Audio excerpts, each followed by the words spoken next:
अभ्यास जोरात चालू आहे ना? तर चला मी आज जरासं सेक्शन वाईज जातोय. सेक्शन ए जो आहे तो त्यातला क्वेश्चन नंबर 1 घेतोय. त्यानंतर क्वेश्चन नंबर 2 घेईन. त्यानंतर सेक्शन बी, सेक्शन डी, त्यानंतर सेक्शन सी आपण एंडिंगला घेणार आहे. तर आज आपण टोटली एम-सी-क्यू बघतोय. तुमच्याजवळ पूर्णपणे ॲनालिसिस मी हे ठेवलेलं आहे. याची जर टोटल ही जी पी-डी-एफ आहे त्याची जर लिंक हवी असेल तर तुम्ही खाली जी आपली डिस्क्रिप्शन आहे त्याच्यामध्ये जाऊन तुम्ही लिंकवरती क्लिक करा. तुम्हाला टोटली ह्या ज्या पी-डी-एफ्स आहेत त्या अवेलेबल होऊन जातील. फॉर्म्युले असतील किंवा पेपर सॉल्व्हिंगबद्दल असेल तर त्या टोटली तुम्हाला इथे पी-डी-एफ्स अवेलेबल होतील.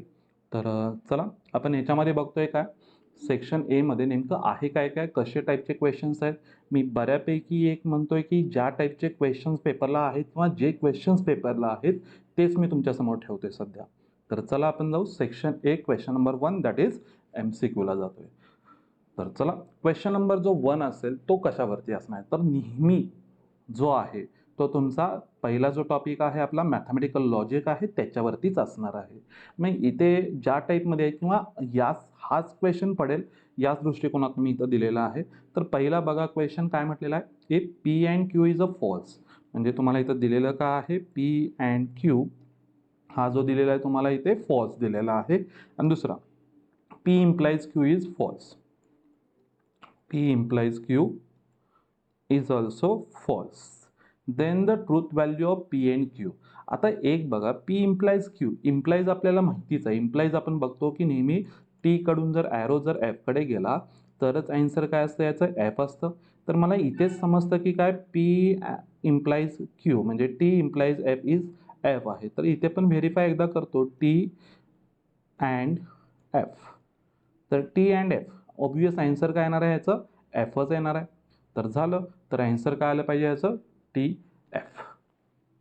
यस आता हे इम्प्लाईजवरतीच सम असणार आहे हे एक माइंडमध्ये राहू दे. ओके चला नेक्स्ट सेकंडमध्ये म्हटलं तर negation of inverse of negation P implies Q. आता हे तर काहीतरी वेगळं चालू आहे. इनवर्स पाहिजे आणि म्हणजे पहिल्यांदा निगेशन पाहिजे. निगेशनचं कोणाचं इनवर्सचं. तर आधी इनवर्स फाइंड आउट करावं लागेल. इनवर्स कशामध्ये येतो कॉन्वर्स इनवर्स कॉन्ट्रापॉझिटिव्ह. कॉन्वर्सला काय होतं आपलं आहे त्यालाच निगेशन द्या. सेकंड कुठलं होतं आपल्याकडे इनवर्स. इनवर्स म्हणजे उलट करा. तर उलट करतो. आता मी उलट केल्यानंतर काय होतं बघूया. उलट म्हणजे काय होणं इथं क्यू इम्प्लाइज निगेशन पी. हा कोण भेटला मला इथं इनवर्स भेटला. आणि ह्या इनवर्सचं निगेशन म्हणजे मला याचं निगेशन फाइंड आउट करायचं आहे. तर याचं निगेशन जर फाइंड आउट करायचं तर कसं लक्षात ठेवतोय हे निगेशन तोपर्यंत मी बाहेरचं ॲज इट इज ठेवतो. आतमधलं बघा मी मी लक्षात ठेवतो काय इम्प्लाइज पहिला आहे असं दुसऱ्याचं निगेशन बरोबर आहे ना. पहिला आहे असं दुसऱ्याचं निगेशन की पहिल्याचं निगेशनवर दुसरं पहिल्याचं निगेशनवर दुसरं म्हणजे काय होतं इथं negation Q or negation P. पहिल्याचं निगेशन ऑर दुसरं असं आपण लक्षात ठेवलं होतं. तर मी तसं इथं ठेवलेलं आहे. निगेशन आतमध्ये दोघांनाही देऊन टाका म्हणजे काय लिहिते निगेशन क्यू. पहिलं बघा निगेशन ऑफ निगेशन आहे ना तर ते कॅन्सल आउट होईल. कॅन्सलच करून टाका परत कशाला लिहित बसतंय आपण. चला तर ते इथं कॅन्सल आउट झालं. दुसरं काय मला पाहिजे इथे ऑर आहे तर त्याचा अँड होईल आणि त्यानंतर काय होणार याचं पण निगेशन. तर काय आलं पाहिजे तो पी आला पाहिजे म्हणजे पी अँड क्यू म्हणा किंवा Q and P that is option C भेटणार आहे. चला नेक्स्ट जाऊ. क्वेश्चन नंबर कोणता आहे आपल्याकडे क्वेश्चन नंबर 2 वरती जाऊ. क्वेश्चन नंबर जो 2 आहे हा तुमचा टोटल ट्रिग्नॉमेट्रीवरतीच असणार आहे. नेहमी तिथेच असतो. तर चला बघूया. The principal solution of equation cot theta is equal to √3. आता कॉटची व्हॅल्यू जर माहिती नसेल तर टॅनची तर ॲटलिस्ट माहिती आहे आपल्याला. तर मी टॅनची व्हॅल्यू लिहितो. Tan theta is equal to काय भेटेल मला 1/√3. आता 1/√3 कुठे भेटतं रे बघा. पहिली टॅनची व्हॅल्यू काय असते 0 त्यानंतर 1/√3 1√3 नॉट डिफाईन बरोबर आहे ना. बघा 0 1/√3 तर 1/√3 कुठे आली आपली 0 नंतर 30ला. 30 म्हणजे किती आली आपली व्हॅल्यू ती π/6 आली. म्हणजे π/6 एक मला आन्सर पाहिजे. तर π/6 कुठे कुठे आहे ऑप्शन ए मध्ये आहे बी मध्ये आहे आणि सी मध्ये आहे. तर मला माहिती आहे की फर्स्ट क्वार्टरमध्ये एक पॉझिटिव्ह आहे आणि थर्ड क्वार्टरमध्ये. तर थर्ड क्वार्टरमध्ये जायचं आलं तर π + π/6 π + π/6 म्हणजे किती होणार ती व्हॅल्यू 7π/6 एक आहे. तर हे आन्सर आलं पाहिजे. तर हे आन्सर कुठे आहे माझ्याकडे ऑप्शन ए आहे. ऑप्शन ए π/6 7π/6 हे त्याचा आन्सर येईल. चला सेकंड बघूया. In triangle ABC if C square plus A square minus B square is equal to A C, then angle B. तर अँगल बीसाठी दॅट इज कॉस बीचा मी इथे फॉर्म्युला आधी तयार करतो, कॉस बी. कारण की मला जायचं ह्या ज्या कंडिशन दिसत आहेत ह्या मला कोसाईनमधलाच फॉर्म्युला दिसतो. तर कोसाईनमधला काय ना इथे A square plus C square minus B square divide by काय असतो इथं 2ac, बरं आहे ना, हाच फॉर्म्युला आहे. तर याच्यामध्ये न्यूमरेटरची व्हॅल्यू दिलेली आहे ac, तर ac अपॉन काय आलं इथं 2ac. तर ac कट झाला म्हणजे 1/2 आली. तर कॉस्टची व्हॅल्यू 1/2 कधी येते रे आपल्याकडे 60 डिग्रीला. तर 60 म्हणजे किती π/3 येणार आहे, दॅट इज ऑप्शन बी. चला नेक्स्ट जाऊ आपण.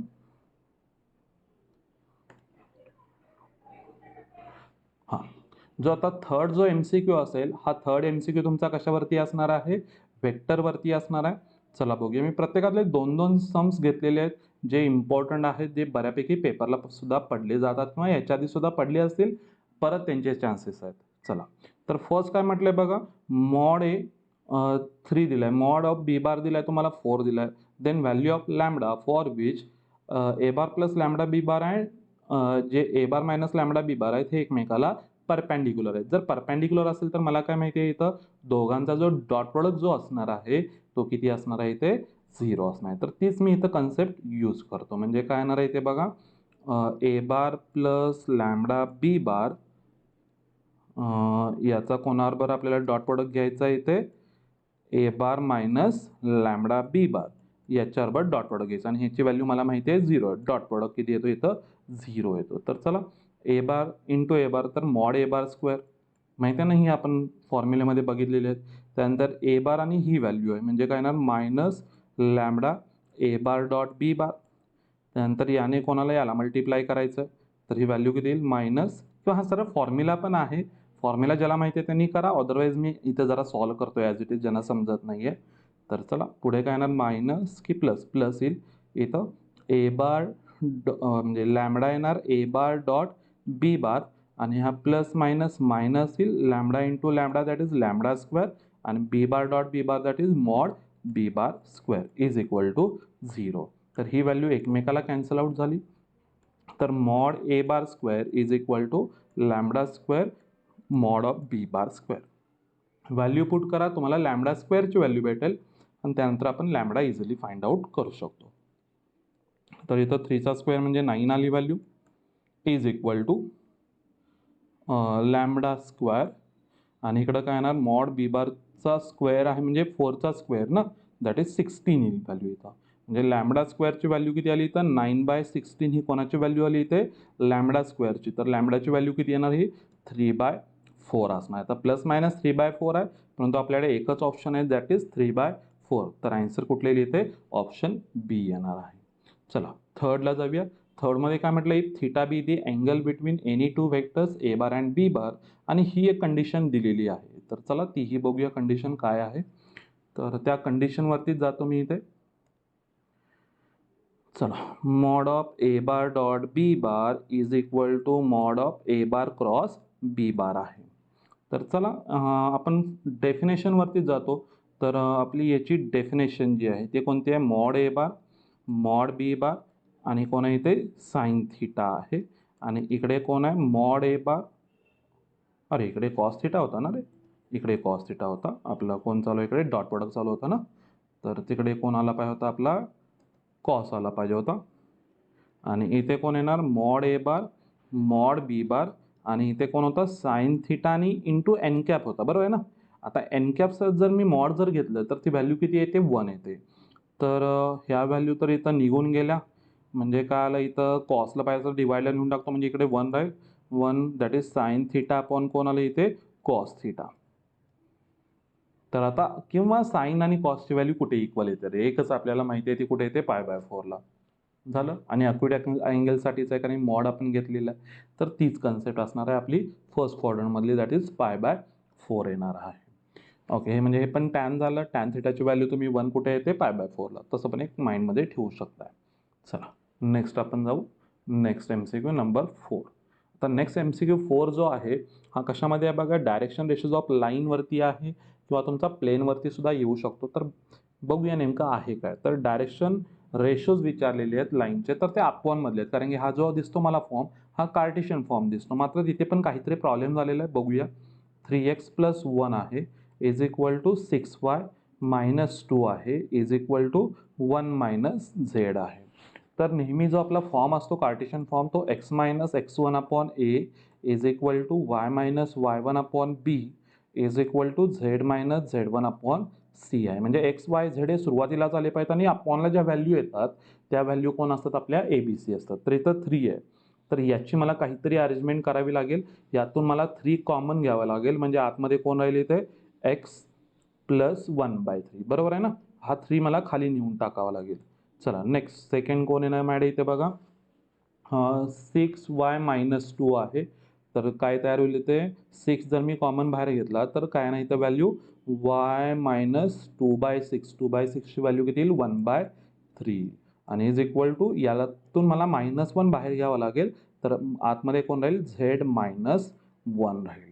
तर ह्या व्हॅल्यू खाली घेऊन गेल्या पाहिजेत. म्हणजे आता बघा वरती कोण राहील इथं x + 1/3 अपॉन आपल्याला एक माहिती आहे की डिनॉमिनेटरचा डिनॉमिनेटर हा कोण येतो न्यूमरेटर, म्हणजे हा जो 3 असणार आहे तो खाली 1/3च्या फॉर्ममध्ये असेल तरच तो 3 वरती जाईल. इथे सुद्धा इथे काय येणार तुमच्याकडे y - 1/3 आणि हा सुद्धा 6 कुठे असणार खालीच असणार आहे 1/6 आणि इज इक्वल टू z - 1 हा सुद्धा व्हॅल्यू कुठे असणार आहे तुमच्याकडे ही खालीच असणार आहे. तर हा एक माझ्याकडे आहे, म्हणजे मला हे खाली ज्या व्हॅल्यू भेटलेत 1/3 1/6 आणि -1 1/3 1/6 आणि -1 हे तर मला इथं DRS भेटले. मात्र हा ऑप्शन आपल्याकडे अवेलेबल नाही आहे. तर मग दुसरा काय मला दिसतो, तर मला मिडल जर व्हॅल्यू जर बघायला गेली सगळीकडे 1 किंवा -1च्या फॉर्ममध्ये दिसते. तर मी एक काम करतो, पहिल्यांदा इथं 6ने मी मल्टिप्लाय करून बघतो ती व्हॅल्यू आहे का. जर मी इथं 6ने जर मल्टिप्लाय केलं, याला जर मी मल्टिप्लाय बाय 6 केलं तर इथं किती येणार 2 येईल, त्यानंतर इथे 1 येईल आणि इथे 6ने जर मल्टिप्लाय केलं तर -6. तर हा ऑप्शन आहे का बघा 2 1 -6. तर 2 1 -6 माझ्याकडे ऑप्शन अवेलेबल आहे. तर हे त्याचं काय येणार आहे ॲन्सर येणार आहे. DRS हे इन्फायनेटली मिनी असतात, त्याच्या स्केलर मल्टिप्लिकेशनमध्ये येतात. तर DRS तुम्ही काहीही लिहू शकता. मात्र DCS हे आपले युनिक असतात, त्याचा ॲन्सर आपण एकच लिहिणार आहे. इथे आपल्याला DRS विचारले होते तर ते त्याचं ॲन्सर येईल.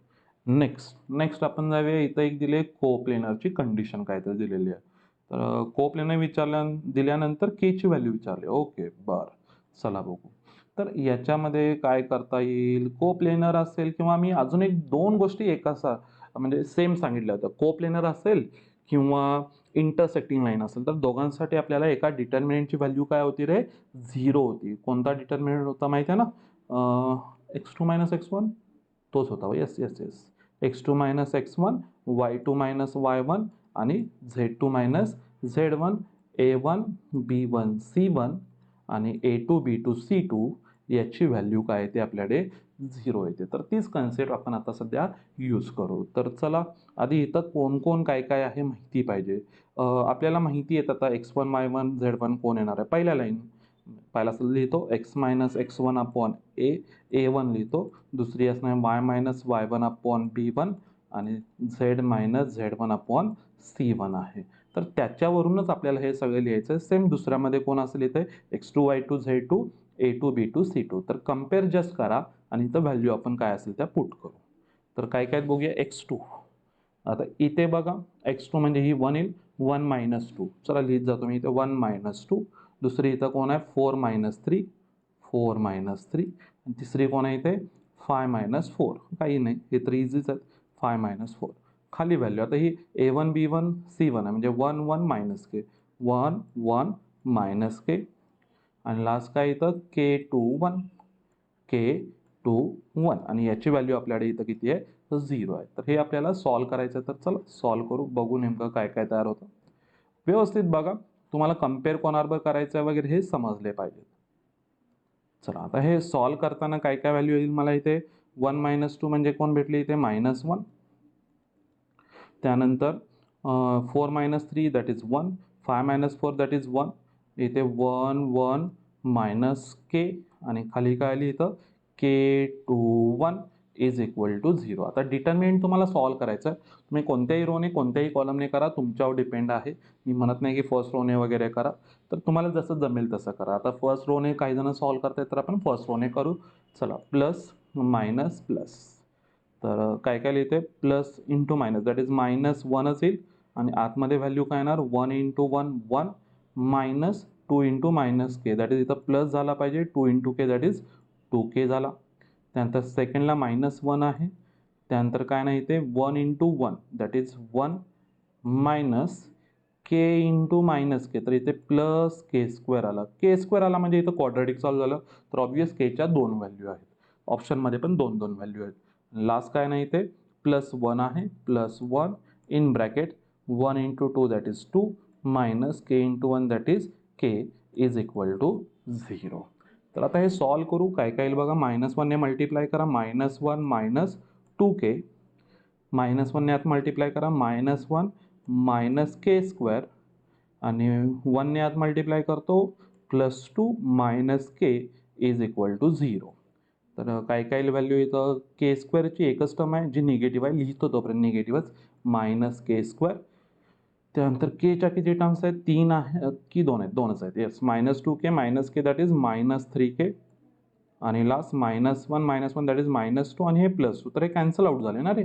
-1 -2 +2 इथे कॅन्सल आउट झाले, म्हणजे आता कॉन्स्टंट टर्म कोणतीच नाही आहे, तर इज इक्वल टू 0. तर केची एक व्हॅल्यू मला दिसली की 0 आहे. केची व्हॅल्यू 0 असणारा एकच ऑप्शन आहे, दॅट इज ऑप्शन बी. हवा असेल तर एक दुसरी पण व्हॅल्यू व्हेरीफाय करूया.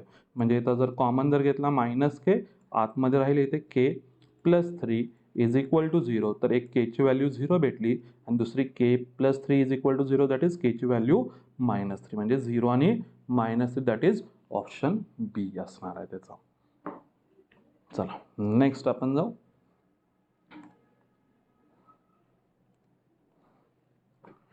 नंबर 5. आता नंबर जो 5 आहे हा तुमचा कशावरती दिसतोय, डेरिव्हेटिव्ह. यस, डेरिव्हेटिव्ह वरती आहे.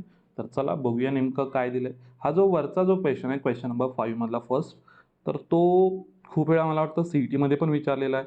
JEEला मला सध्या तर आठवत नाही, मात्र मी सांगू शकतो की हा कशासाठी विचारलेला आहे तुम्हाला, इथे CETला खूप वेळा विचारलेला आहे. तर चला बघूया नेमका आहे काय, कसा सॉल्व करायचा आहे. तर चला, if G is the inverse of a function F, म्हणजे काय दिलंय, जी हा कोणाचा इन्व्हर्स आहे, एफ इन्व्हर्स ऑफ एक्सचा आहे. ओके, ठीक आहे, हे एक दिलंय. आणि अजून एक दिलंय, ते आपल्याला एफ डॅश ऑफ एक्सची व्हॅल्यू दिली इथे 1/1 + x⁻⁷ ही एक दिलेली आहे. then जी डॅश विचारलेला आहे, मग जी डॅश फाइंड आउट करायचं आहे. तर चला बघूया. तर पहिल्यांदा या टाईपचे जर कधी सम दिले तर याला आधी शिफ्ट करा इकडे, म्हणजे इथे काय भेटेल, हा जी ऑफ एक्सच कन्सिडर करा. तर इथे काय असणार आहे, हा जी एफ इन्व्हर्स इकडे येताना एफ होईल ना, तर F of G of X is equal to X असणार आहे. आणि हेच फक्त सॉल्व करायचं आहे, याचंच डेरिव्हेटिव्ह घ्यायचं आहे. तर चला डेरिव्हेटिव्ह घेऊ म्हणजे क्लिअर होईल. तर पहिलं काय ना, इथे F dash of G of X, माहिती आहे ना, बाहेरचं पहिला सॉल्व करतो. आता आतमधलं सॉल्व करूया. जी ऑफ एक्सचा डेरिव्हेटिव्ह काय नाही, इथे G dash of X is equal to, right साईडला आहे एक्स, तर एक्सचं डेरिव्हेटिव्ह किती आलं, 1. तर मला कोण पाहिजे, जी डॅश ऑफ एक्स. तर G dash of X is equal to काय आलं इथे, 1/एफ dash of G of X. मग आपल्याला आता व्हॅल्यू कोणाही दिले, F of X, F dash of X. तर मला इथं एफ डॅश ऑफ एक्सच्या जागी कोण आलं पाहिजे बघा, डिनॉमिनेटरमध्ये जी ऑफ एक्स आलं पाहिजे. तर याची व्हॅल्यू फाइंड आउट करा आणि जस्ट त्याचा रेसिप्रोकल, कारण 1 आहे ना, तर त्याचा जस्ट रेसिप्रोकल करा. म्हणजे काय लिहितं व्हॅल्यू, एक्स दिसतं तिथं जी ऑफ एक्स टाका, म्हणजे 1 काय लिहिते, 1 + एक्स आहे तिथं कोण आला, इथं जी ऑफ एक्स आला ⁻⁷. आणि ही इथं व्हॅल्यू डिनॉमिनेटरमध्ये येणार आहे, हीच व्हॅल्यू. मग ही जर व्हॅल्यू डिनॉमिनेटरमध्ये येते, डिनॉमिनेटरच्या डिनॉमिनेटरमध्ये येते, तर ती न्यूमरेटर असणार आहे. म्हणजे आन्सर काय भेटेल तुम्हाला, ही व्हॅल्यू वरती जाईल, 1 + कोण येणार आहे इथं, G of X ⁻⁷. That is option C is the correct one. ठीक आहे, या टाईपचे सम असतात तुम्हाला, CETला सुद्धा असतात, तर हे एक माइंडमध्ये राहू दे. त्याच्या पुढचा जो क्वेश्चन आहे, हा जरासा मी खूप मुलांना मी सोडवायला पण दिला होता, जर बघा त्यामध्ये मला आता अजून काही जणांना सॉल्व जर झाला असेल, हे 2-3 वेळेने मी बघतोय किंवा मी काही वेळा शॉर्टकट सुद्धा सांगत असतो इम्प्लिसिटसाठी. तर डायरेक्ट जर तुम्ही इम्प्लिसिट फंक्शन जर यूज करायला गेला तर हे आन्सर भेटत नाहीये. खूप ट्राय केलं त्याच्यामध्ये नाहीच होत. तिथं काही ना काही तुम्हाला ॲडजस्टमेंट करावी लागते पहिल्यांदा. ॲडजस्टमेंट करून मग तुम्ही इम्प्लिसिटचा पाहिला असेल तर फॉर्म्युला यूज करा, भेटेल आन्सर. तर चला मी इथे सांगतो फर्स्ट काय करायचं आहे. एकाला दुसऱ्या साईडला म्हणजे एक जी टर्म आहे ही दुसऱ्या साईडला घेऊन जा. म्हणजे काय भेटेल तुम्हाला इथं X root of Y plus 1 is equal to minus Y root of कोण भेटलं इथे एक्स प्लस 1. दोन्ही साईडचा स्क्वेअर करा म्हणजे काय भेटेल इथे X square in bracket Y plus 1 is equal to Y square आणि इथे कोण येणार आतमध्ये एक्स प्लस 1. निगेटिव्हचा स्क्वेअर तर पॉझिटिव्ह आहे तर तो पण मी इथे करून टाकलेला आहे. आतमध्ये मल्टिप्लाय करा. ह्यातून एक्स मायनस वायची जी टर्म आहे ती कॅन्सल आउट झाली पाहिजे. आणि इथे बघा फायनल आन्सरमध्ये तुमचं फक्त आन्सर आहे ते एक्सच्या फॉर्ममध्ये राहिलं पाहिजे, कुठेही वाय नको आहे. त्यामुळे यामधून जराशा टर्म्स ज्या आहेत त्या कमी झाल्या पाहिजेत. तर टर्म्स कमी करण्यासाठी मी ह्यातून कोणते ना कोणती व्हॅल्यू कॅन्सल आउट करतोय. तर आधी यात मल्टिप्लाय करून घेतो, नेमकं काय तयार होते बघूया. X square Y plus x square आणि इकडे कोण तयार झालं x Y square plus y square आहे. तर चला मी हा वाय स्क्वेअर आहे तो ह्या साईडला शिफ्ट करतो म्हणजे एक्स स्क्वेअर ऑलरेडी होता, वाय स्क्वेअर इकडे येताना मायनस वाय स्क्वेअर झाला इज इक्वल टू इकडे काय आहे एक्स वाय स्क्वेअर होता आणि हा एक्स स्क्वेअर वाय तिकडे जाताना मायनस होईल एक्स स्क्वेअर वाय. तर यातून मी हा तर फॉर्म्युलाला ए स्क्वेअर मायनस बी स्क्वेअर. तर मी इथे काय करतो एक्स प्लस वाय आणि इथे कोणाला मॅड आहे एक्स मायनस वाय. इथे पण मी कॉमन कोण घेऊ शकतो एक्स वाय, तर मी कॉमन घेऊ शकतो. तर आतमध्ये कोण राहिले इथे राहील वाय मायनस एक्स राहिला का, इथे राहिला वाय. बरं आहे ना, एक्स वाय जर कॉमन घेतला तर वाय राहिला आणि इथे कोणाला मायनस एक्स आला. बरं ठीक आहे. मग ह्यातून पाहिलं असेल तर दोन्हीकडेचं जर वाय मायनस एक्सच आणायचे आहेत तर मी याला मायनस याला प्लस करतो तर बाहेर याला निगेटिव्ह घेतो. म्हणजे माझे हे आणि ही व्हॅल्यू आहे ती कॅन्सल आउट होईल. म्हणजे माझ्याकडे राहिलं कोण इथे एक्स प्लस वाय आणि हा मायनस एक्स वाय इकडे घेऊन येतो तर plus X Y is equal to 0 झाला. आणि आत्ता तुम्ही पाहिजेला असेल तर काय यूज करू शकता इथं आपला जो इम्प्लिसिटचा जो फॉर्म्युला आहे तो यूज करू शकता. म्हणजे इम्प्लिसिटचा जो फॉर्म्युला होता तो काय होता dy by D X is equal to minus. आता वरती काय असतं differentiate with respect to X Y constant. तर चला काय तयार होते बघूया. Differentiate with respect to X वरती काय तयार होणार मग इथे differentiate with respect to X म्हणजे एक पाहिलं असेल तर एक अजून एक मॅड ऑप्शन आहे. एक काम करू ना इथे लगेच होईल सॉल्व विनाकारण हे आपण करत बसलो. ह्याच्यामध्ये पण वायची टर्म येणार आहे तर मी एक काम करतो वायच कॉमन घेतो आणि एक्समध्येच तयार ठेवतो म्हणजे आन्सर डायरेक्टली भेटून जाईल. बघा ना मी इथं काय करतो चला हे एक्स मी एका साईडलाच ठेवतो. चला एक्स राहू दे तिथेच, नाही तर एक्सला शिफ्ट करू म्हणजे काय लिहिते हा जो Y plus X Y is equal to minus X येईल. ठीक आहे. ह्यातून मी वाय कॉमन घेतो तर राहिला आतमध्ये 1 प्लस एक्स किंवा एक्स प्लस 1 म्हणा is equal to minus X. चला तिकडे घेऊन जा म्हणजे वाय इज इक्वल टू काय भेटेल इथे minus x upon X plus 1. आता डेरिव्हेटिव्ह घ्यायला तर इझीच झालं कारण तिकडे जो राईट साईडला तिथं वाय कोणच नाही. चला तर dy by D X is equal to denominator as it is that is X plus 1 derivative of numerator that is minus 1 आणि त्यानंतर काय असतं मध्ये sign minus numerator as it is that is minus एक derivative of denominator X plus 1चं derivative 1 असेल तर मी परत लिहित नाही आणि होल डिवाइड बाय काय असतो याचा स्क्वेअर असतो म्हणजे एक्स प्लस 1चा स्क्वेअर येईल. तर व्हॅल्यू काय लिहिते बघा मायनस 1ने मल्टिप्लाय करा आतमध्ये तर काय काय लिहिते minus X minus 1 plus X आणि अपॉनमध्ये कोणाला येते एक्स प्लस 1चा स्क्वेअर.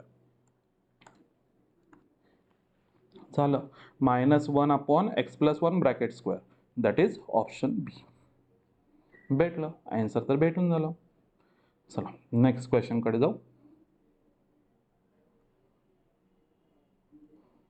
नेक्स्ट जो क्वेश्चन आहे तो आपला आहे नंबर 6. टोटल 8 क्वेश्चन्स आहेत. नंबर 6 जो आहे तो तुमचा टोटली कशावरती आहे रे हा आपला increasing decreasing application of derivative. चला काय काय आहे बघूया याच्यामध्ये. तर आता फर्स्ट जो म्हटलेला if F of X is equal to X square minus one upon X square plus one for every real X the minimum value of F is. आता मिनिममसाठी तुम्हाला मॅक्झिमम मिनिमाकडे जावं लागेल. तर ठीक आहे, आपण सॉल्व करू आणि मग नंतर बघूया काय काय होतं. तर चला बघूया काय काय म्हटलं इथं. आपली फर्स्ट जी कन्सेप्ट आहे ती एफ डॅश ऑफ एक्स घेतो आपण. F dash of X is equal to काय येणार आहे याचं डेरिव्हेटिव्ह घ्या आधी, म्हणजे डिनॉमिनेटर ॲज इट इज म्हणजे कोण येणार इथं X square plus one as it is. Derivative of numerator that is 2x minus numerator as it is X square minus one.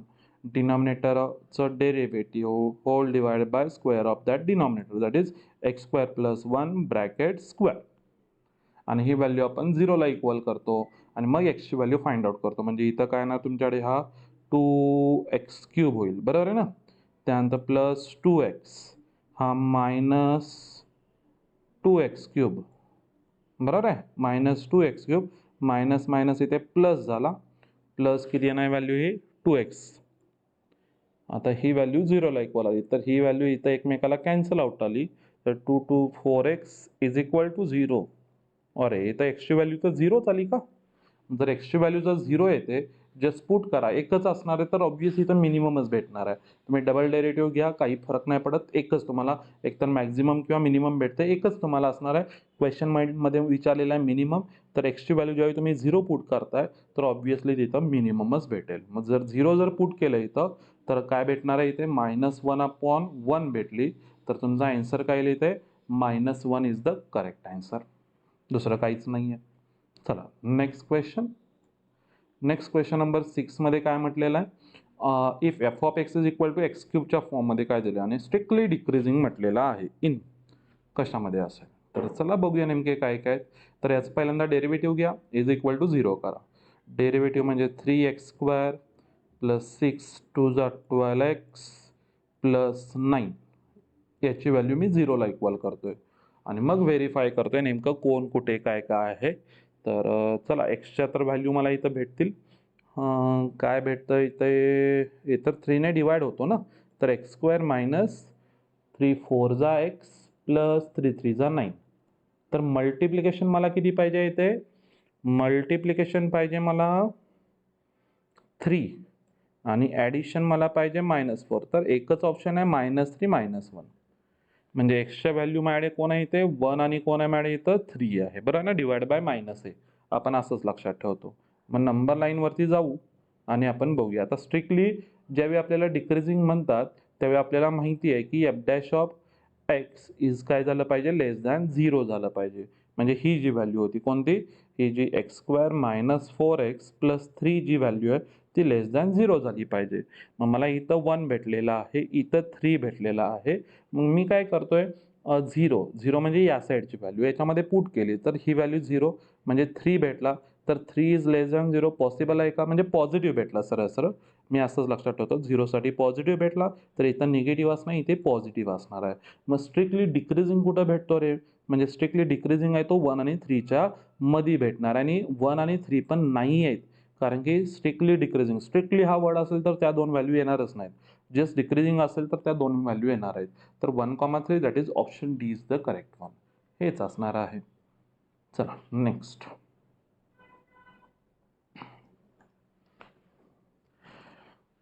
Differential equation. Yes, order and degree, order and डिग्रीवरती sum असणारच आहे तुम्हाला. तर चला बघूया order and degree of the differential equation. सर्ट्स चालत नाही, त्याच्यामध्ये सर्ट्स आहेत.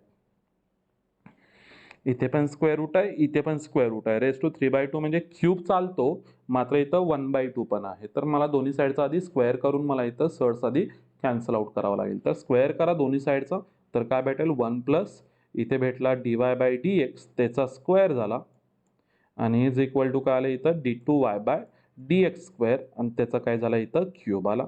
निघून गेला सर्ट्स. क्यूब वगैरे चालतात, काही प्रॉब्लेम नाही आहे. तर आता बघूया ऑर्डर. ऑर्डर म्हणजे किती वेळा डेरिव्हेटिव्ह आहे, first order, second order derivative, third order derivative आपण असं म्हणतो. तर हे सेकंड ऑर्डर डेरिव्हेटिव्ह आहे, तर ऑर्डर तर याची किती झाली इथं 2 झाली. ओके, आणि दुसरा मॅड इथं डिग्री. डिग्री म्हणजे त्याचीच पॉवर, कोणाची, ऑर्डरची पॉवर. म्हणजे याचीच पॉवर किती मॅड इथं 3 आहे. तर 2 आणि 3 ऑर्डर पहिला विचारले 3 नंतर आहे. तर 2, 3 दॅट इज ऑप्शन डी असेल. नेक्स्ट नंबर 7 वरती येऊ. नंबर 7 मध्ये म्हटलंय integrating factor of linear differential equation. Integrating factor E raise to P D एक्सचा फॉर्म्युला. तर चला बघूया. X D Y by D X plus 2y is equal to X square log X. Okay, तर याला आपण compare कोणाबरोबर करतो, linear differential equation आहे ना. तर D Y by D X plus P Y is equal to Q. मात्र इथं D Y by D X पाहिजे, म्हणजे इथं एक्स नको आहे. तर चला बघूया, D Y by D X एक्सने डिवाइड करणार ना. इथं काय होईल, 2/xy इज इक्वल टू एक्सने डिवाइड केलं तर एक्स लॉग एक्स येईल.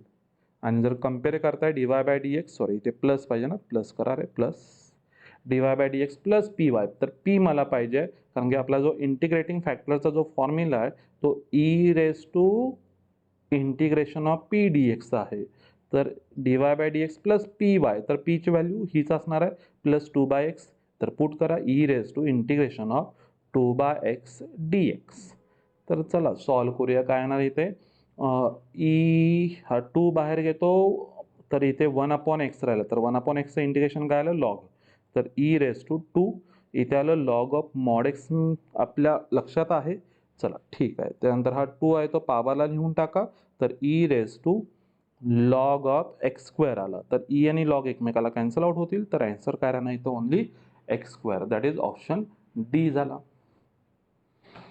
चला नेक्स्ट आपण जाऊ. लास्ट जो आपला क्वेश्चन असणार आहे तो कशावरती असेल, मला वाटतं आपला बायनॉमियल डिस्ट्रीब्युशन, प्रोबॅबिलिटी डिस्ट्रीब्युशन त्याच्यावरतीच कुठेतरी असेल. प्रोबॅबिलिटी डिस्ट्रीब्युशनवरती आहे. तर पहिला तर मला इथं प्रोबॅबिलिटी डिस्ट्रीब्युशन म्हणजे केचीच व्हॅल्यू वाटते. तर ते चला बघूया. केची व्हॅल्यू नाही त्यांनी विचारलेली आहे, कारण P of X is equal to -1 विचारलेलं आहे. बरं ठीक आहे, म्हणजे इथली व्हॅल्यू विचारलेली आहे, म्हणजेच केची व्हॅल्यू विचारली ना. चला, तर आपल्याला काय माहिती आहे, प्रोबॅबिलिटी डिस्ट्रीब्युशन जर मी म्हणत असेल तर काय असतं रे आपल्याकडे इथे, सगळ्यांची ॲडिशन जी असते ती किती येते, 1.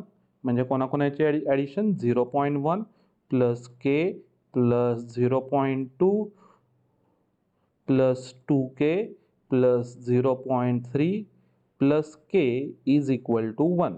तर टोटल किती के झाले, 1 2 3 आणि 4, दॅट इज 4k झाला. आणि 0 पॉईंट किती तयार झाले बघा, 0.1 0.2 दॅट इज 0.3 आणि हा 0.3 0.6 झाला. 0.6 तिकडे जाताना काय होईल, बरं लिहितो आधी. चला, 0.6 इज इक्वल टू 1. तर हा 0.6 तिकडे शिफ्ट करा, म्हणजे 4k is equal to 1 minus 0.6 म्हणजे किती येणार, सॉरी 0.4 येईल ना लास्ट. चला 0.6 आधी लिहितो, म्हणजे 4k इज इक्वल टू किती आलं इथं, 0.4. तर केची व्हॅल्यू किती भेटणार इथं, 0.4 डिवायडेड बाय 4. तर हे 0.1 आलं, आणि 0.1 म्हणजेच किती आहे आपल्याकडे, 1/10. तर तेच तुमचं आन्सर असणार आहे, किती, 1/10 झालं. नेक्स्ट, इथं मी प्रोबॅबिलिटी डिस्ट्रीब्युशनमधला एक सम घेतला आणि दुसरा आहे तो बायनॉमियलमधला घेतलेला आहे. तर हे दोन्ही व्यवस्थित करा. तर चला बघूया बायनॉमियलमधला पण एक सम सॉल्व करू. तर बायनॉमियलमध्ये आहे, मला वाटतं पहिला जो फॉर्म्युला आहे कुठला, NCX वाला, त्याच्यावरती सम दिसतो मला. तर चला बघूया. इथं ही बघा, ही व्हॅल्यू आहे आणि इथं एनची व्हॅल्यू एक 4 दिलेली आहे. तर आणि त्यांनी पीची व्हॅल्यू विचारलेली आहे. बरं चला आधी हे सॉल्व तरी करू आपण, नेमकं काय काय तयार होते बघूया. 2 आहे, P of X is equal to 3. इकडे चला, 2 P of X is equal to 3 म्हणजे काय रे, एनची व्हॅल्यू आहे माझ्याकडे, किती आहे ती रे, 4 आहे ना. 4c फॉर्म्युला काय असतो, NCX P raise to X Q raise to n-x, बरोबर आहे ना, हा फॉर्म्युला आहे. तर NCX, एक्सची व्हॅल्यू माझ्याकडे 3 आहे. पी आणि क्यू बद्दल अजून माहिती नाही, तर मी ॲज इट इज लिहितो, P raise to X, X म्हणजे कोण येणार 3, आणि Q raise to 4 minus 3 that is 1. हे झालं इथं लेफ्ट साईड झालं, इज इक्वल टू 3 आहे राईट साईड, आणि P of X is equal to 2 साठी म्हणजे 4c2 P square Q square. आणि हे जस्ट मला इथे सॉल्व करायचं आहे, बघूया नेमकं काय काय तयार होईल. तर काय काय करता येतं, 4c3 किंवा 4c2च्या व्हॅल्यू आहेत. तर हे 1 4 पार्ट नाही आहे पास्कल ट्रायंगल, तर तयार करूया. मी पण विसरलो रे. 1 1 1 1 2 1 1 3 3 1 1 4 6 4 6 येतो रे, 1 4 6 बरं लिहितो जरा 14641. तर चला इथं काय आला हा 2. 4C3 म्हणजे कुठली येणार ही 4C0 4C1 आहे 4C2 आहे 4C3 दॅट इज 4. 4 तर आली होती व्हॅल्यू विसरलो कशी आपण 4C1 आणि 4C3ची व्हॅल्यू सेम आली पाहिजे 4च येते 4C0ची व्हॅल्यू 1 असते विसरायचं नाही आहे. पी क्यूब तसंच राहू दे. चला पी क्यूब इंटू क्यू आहे इज इक्वल टू 3. 4C2ची व्हॅल्यू आपल्याकडे 6 आहे into 6 P square Q square. आता हे सॉल्व करायचं आहे आधी पाहिलं असलं इथल्या इथं तुम्ही कॅल्क्युलेशन करा किंवा 4 टू 8 लिहूनच टाकतो. चला 8 P cube cube is equal to 6 3 18 P square Q square. आता हे मला इथे सॉल्व करायचे आहेत. चला बघूया काय काय करता येईल. कुठले आपल्याकडे अजून एक रिलेशन आहे ते कोणतं P plus Q is equal to 1 आहे. तर तेही मला इथं कुठे ना कुठे वापरावं लागेल. बघू आपण कसं वापरता येईल. तर पहिलं काय करता येईल मी इथले पी कॅन्सल आउट करायला चालू करतो. इथं माझ्याकडे पी 2 होते इथं माझ्याकडे 3 होते तर मी 1 ठेवला. इथं पण माझ्याकडे क्यू 1 आहे इथं 2 आहेत तर ते कॅन्सल आउट करतो. म्हणजे माझ्याकडे राहिलं कोण 8P is equal to 18Q आला. हे पण करू कॅन्सल. इथं येईल 4 इथं येईल हा 9 येईल. म्हणजे 4P is equal to 9Q. Okay 9Q ही व्हॅल्यू मला इथं भेटलेली आहे. चला आता याच्यामध्ये काही अजून करता येईल का 4P काही नाही करता येत तर पीच्या जागी 1 मायनस क्यू टाकूया. त्यांनी कोणाची व्हॅल्यू विचारली पी विचारले तर क्यूच्या जागी 1 मायनस पी टाकतो. चला तसं करू 4P is equal to 9 in bracket क्यूच्या जागी 1 मायनस पी करतो आणि मी पीमध्ये इक्वेशन टोटली तयार करतो म्हणजे मला पीची व्हॅल्यू भेटेल. तर 4P is equal to 9 minus 9P भेटला. हा मायनस 9P तिकडे जाताना प्लस 9P होईल. म्हणजे किती 4P 4 प्लस 9 दॅट इज 13 होतील ना. तर 13P इज इक्वल टू किती आले इथं 9. तर पीची व्हॅल्यू किती आहे ना इथे 9/13 झाले. हे एवढे सम आहेत या टाईपचे तुम्हाला रेग्युलरली सम्स हे CETला असतील किंवा यातलेच असतील. त्यामुळे व्यवस्थित स्टडी करा. परंतु अजून मी एक सांगतो तुम्हाला स्ट्रॅटेजी की बऱ्यापैकी 99% म्हणतोय मी की MCQ जे आहे ते आपल्या टेक्स्टबुकमध्ये आहेत ना त्यातलेच विचारले जातात. तर MCQ तुमच्या समोर नेहमी पाहिजे किंवा पेपरला जाताना MCQ वाचून जावा. टिक करून घ्या. मी मुलांना आमच्या सांगितलेलंच आहे की तुम्ही झेरॉक्स मारा त्याला टीका करून ठेवा. तर त्यांनी केलेलं आहे ते मार्क्ससुद्धा येतील. त्यांना आता तोंडपाठ होऊन जातील. रोज उठसूट सकाळी तेच बघायचे आहेत. एक 10 दिवस आहेत आता आपल्या एक्झामकडे. तर ते रोज तेच करायचं आहे. ओके. तर ही स्ट्रॅटेजी व्यवस्थित ठेवा. आज जसे आपण सेक्शन ए मधला क्वेश्चन नंबर 1 घेतलाय तसंच मी नेक्स्ट लेक्चरमध्ये काय करतोय सेक्शन ए मधला क्वेश्चन नंबर 2 1 मार्कचा क्वेश्चन आहे. जिथे मुलांचे मार्क्स खूप जात आहेत. मी अजून सांगतो जे आउट ऑफ आउटची काही मुलं आहेत त्यांचा सेक्शन ए मध्ये आणि सेक्शन सी मध्ये मार्क खूप जात आहेत. तर सेक्शन ए आज आपण कंप्लीट करतोय मी इथं क्वेश्चन नंबर 1. क्वेश्चन नंबर 2 आपण हा नेक्स्ट लेक्चरला घेऊ. ओके.